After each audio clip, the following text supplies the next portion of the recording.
नमस्कार। बॉलीवुड और south cinema से आ रही है एक ताज़ा खबर जिसमें एक्टर राणा डग्गुबाती मीडिया पर भड़कते हुए नजर आए। हाल ही में एक्टर राणा डग्गुबाती मुंबई आए।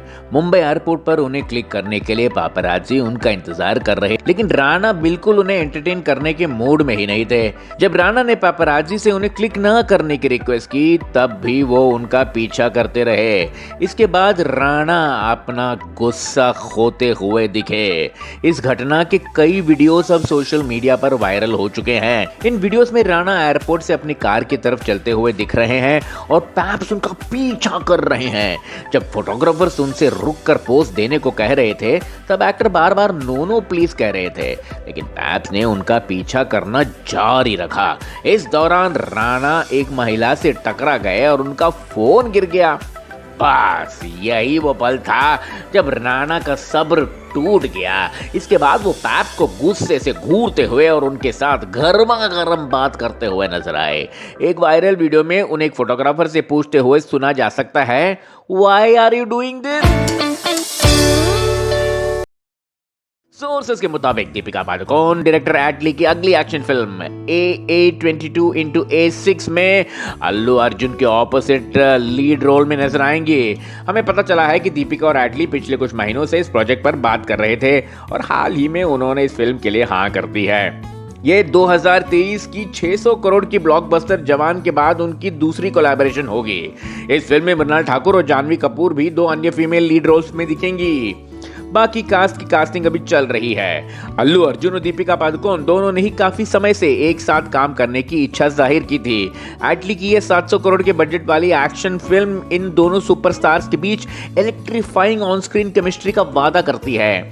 खबरों के मुताबिक दीपिका इस फिल्म के लिए एक नया लुक अपनाएंगी जो फिल्म की कहानी के हिसाब से होगा। इस रोल के लिए वो बहुत बड़ी फीस चार्ज कर रही हैं।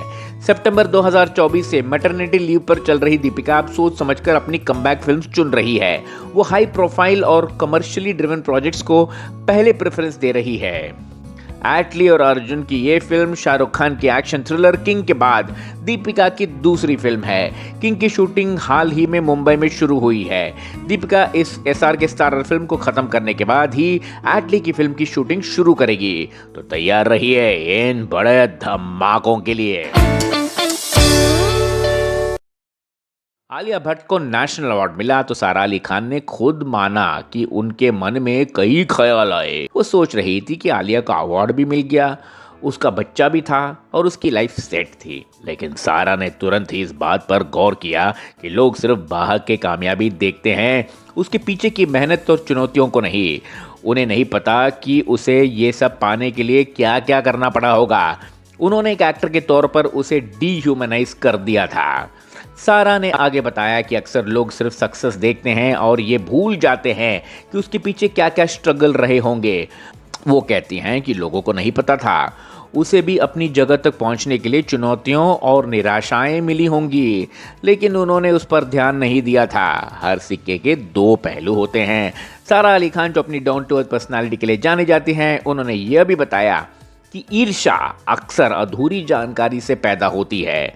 उन्होंने कहा कि ज़्यादातर बार जब लोग दूसरे लोगों से जलते थे तो उन्हें पूरी जानकारी नहीं होती थी। लोग इसीलिए जलते थे क्योंकि उन्हें सिर्फ वो सक्सेस दिखती थी और फिर उन्हें भी वही चाहिए होता था। बॉलीवुड की सबसे बड़ी खबरों में से एक है अयान मुखर्जी को लेकर। खबरों के मुताबिक अयान को यशराज फिल्म्स की अगली बड़ी फिल्म धूम 4 डायरेक्ट करने के लिए साइन कर लिया गया है, जिसमें रणबीर कपूर लीड रोल में होंगे। सोर्सेस बता रहे हैं कि आदित्य चोपड़ा ने अयान को धूम 4 डायरेक्ट करने की जिम्मेदारी सौंप दी है। ये फिल्म धूम फ्रेंचाइज को एक नए तरीके से पेश करेगी, जिसमें नए किरदार और एक फ्रेश फॉर्मेट होगा। पहले अयान इतने बड़े प्रोजेक्ट्स बैक टू बैक करने से झिझक रहे थे, लेकिन वो आदित्य और रणबीर को मना नहीं कर पाए। धूम में जॉन अब्राहम लीड रोल में थे। धूम 2 में ऋतिक रोशन ने वो रोल एक्सेप्ट किया। धूम 3 में एक नहीं बल्कि दो आमिर खान लीड रोल्स में थे। अयान और रणबीर धूम 4 की तैयारियां वॉर 2 के अगस्त 14 रिलीज के बाद तुरंत शुरू करेंगे। तो देखना दिलचस्प होगा कि अयान और रणबीर की जोड़ी धूम 4 में क्या कमाल दिखाती है।